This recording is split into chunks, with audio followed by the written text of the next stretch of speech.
Monsieur le Premier ministre, Mesdames et Messieurs, bon, d'abord, c'était un grand plaisir d'avoir cette réunion aujourd'hui, mais plus en général, cette opportunité de visiter Haïti après le passage de l'ouragan. Hier, j'étais visiter Jérémie et les lieux qui ont été dévastés par ce passage. Aujourd'hui, j'ai discuté avec les autorités à partir du Premier ministre et je vais continuer encore cet après-midi. D'abord pour comprendre, pour voir et faire une sorte d'évaluation d'ensemble de ce qui est l'impact très dur pour les populations et pour le pays du passage du cyclone, et en plus de quel est l'impact de tout ça sur la trajectoire de croissance, de développement que le pays est en train de suivre. De dire un premier mot de condoléances et de sentiments proches au pays et à la population d'Haïti pour les victimes et pour les dégâts qui ont mis et qui mettent à risque la vie quotidienne de centaines de milliers de personnes. En deuxième lieu, la prise en considération du fait que ce qu'on va faire dans les prochaines semaines doit avoir présent le fait qu'on s'attend à ce que dans le cadre du processus électoral, le pays atteigne la stabilité après des élections qui puissent conclure un cycle un peu long, mais qui est normal dans la vie politique d'un pays, et donc puisse se faire dans un cadre de stabilité. La reconstruction a besoin non seulement des moyens physiques, des moyens financiers, mais aussi d'un cadre politique stable, d'un cadre politique inclusif, d'un cadre politique consensuel. Je crois qu'il y a tous les éléments. Nous allons appuyer et regarder avec confiance ce processus. Troisième aspect qu'on a discuté plus particulièrement aujourd'hui, c'est de comment l'Union européenne et la Commission européenne en particulier peuvent aider dans cette phase très, très délicate. Comme vous savez, nous avons été présents tout de suite avec l'aide humanitaire via ECHO, avec les premières interventions de reconstruction, avec les interventions dans les moments les plus délicats, comme la mise à disposition d'eau potable à travers le système européen de protection civile, les interventions non seulement dans les villes, mais aussi dans les campagnes, dans les endroits les plus lointains pour être atteints. Mais là maintenant, je crois que nous, comme le reste de la communauté internationale, devons faire, disons, un saut qualitatif. Ce dont on a discuté, c'est de voir comment on peut intervenir immédiatement, je souligne immédiatement, pour aider les gens, pour aider les communautés, pour aider cette partie du pays qui a été frappée, mais de le faire avec ayant très clair qu'on peut, disons, affronter l'émergence uniquement si on a un cadre qui prépare le futur. Alors, ce que je peux dire est que après les discussions, j'ai identifié au moins la possibilité d'ajouter 20 millions d'euros additionnels à mobiliser tout de suite pour pouvoir contribuer aux opérations qui suivent l'impact du cyclone. 20 millions additionnels, mais c'est un minimum parce qu'en réalité, on va discuter de plus avec Monsieur le Premier ministre, avec tout le gouvernement. Mais ça, c'est quelque chose sur lequel on peut d'ores et déjà, commencer à travailler.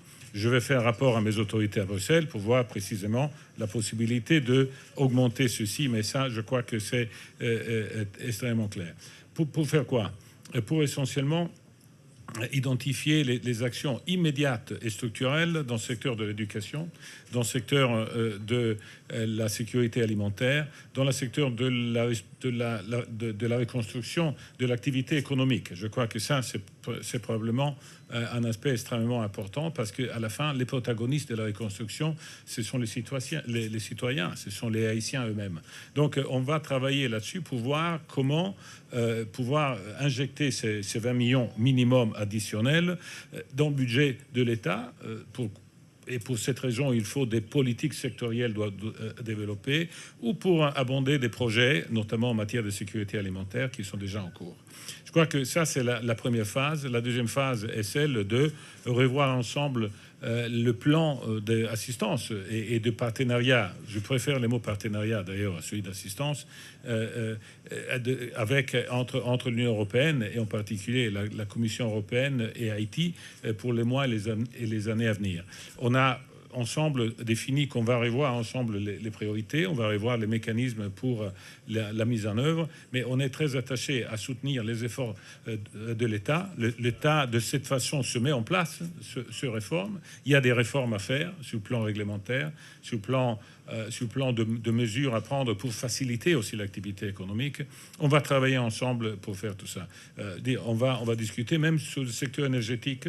Je crois que l'accès à l'électricité reste extrêmement bas en milieu urbain et encore plus en milieu rural. On va voir. Tout est possible. Là maintenant, nous avons décidé de nous asseoir ensemble, d'intervenir tout de suite, là comme je vous ai dit, mais aussi de revoir un peu les projets qu'on peut faire ensemble dans les mois et années à venir pour permettre que le pays sorte renforcée de cette crise créée par le cyclone et puisse construire sur ça une perspective pour les citoyens encore plus solide et qui puisse les projeter à Haïti dans un futur régional et global plus serein et avec le bénéfice de tout le monde.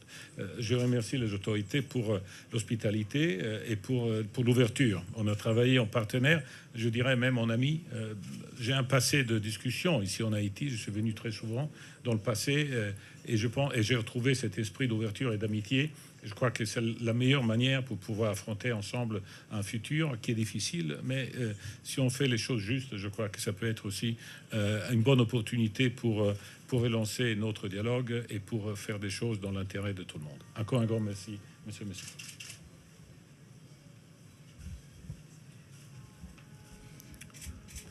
Monsieur le directeur général, membre de la délégation de l'Union européenne, cher ministre présent et autres cadres de l'administration publique, mesdames et messieurs de la presse et à travers vous toute la population haïtienne, tout le peuple haïtien.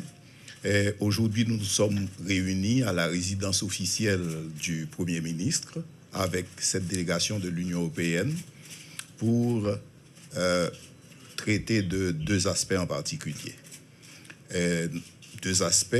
Un premier aspect portant sur l'aide d'urgence, et à cela nous remercions l'Union européenne d'avoir été parmi les premiers à nous apporter l'aide d'urgence à l'issue de l'ouragan Mathieu. Donc, nous avons cette habitude de recevoir ce support de l'Union européenne, support que nous avons d'ailleurs reçu à l'issue du tremblement de terre du 12 janvier 2010, d'ailleurs dans le cadre de la reconstruction d'Haïti à l'issue du tremblement de terre. Nous avons pu inaugurer avec l'Union européenne le bâtiment du ministère des Travaux publics, Transports et Communications. Nous avons pu également inaugurer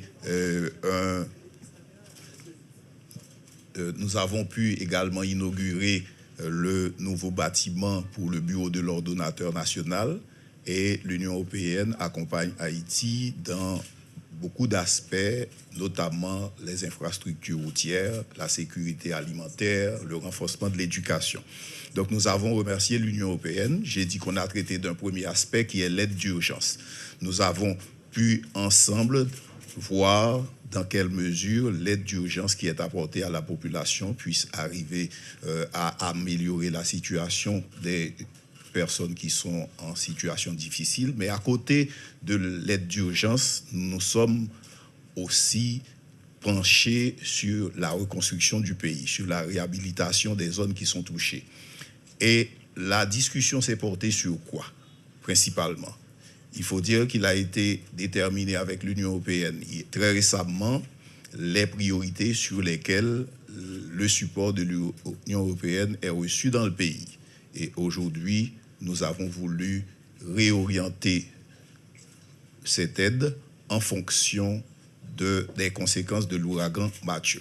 Et comme priorité, nous avons déterminé la sécurité alimentaire, la reconstruction des infrastructures scolaires et aussi le développement d'activités pour pouvoir fixer les populations dans leur zone et éviter non seulement que les populations viennent s'entasser dans les villes ou dans d'autres villes comme à la capitale, mais également limiter le flot de migration des populations haïtiennes à l'étranger. Nous avons prévu Également un support supplémentaire, le directeur général vient de l'annoncer, 20 millions d'euros supplémentaires au minimum, et les techniciens haïtiens et européens vont travailler pour pouvoir déterminer dans quel sens on va faire ces dépenses, déterminer les priorités. Nous sommes à votre disposition pour d'éventuelles questions sur les détails.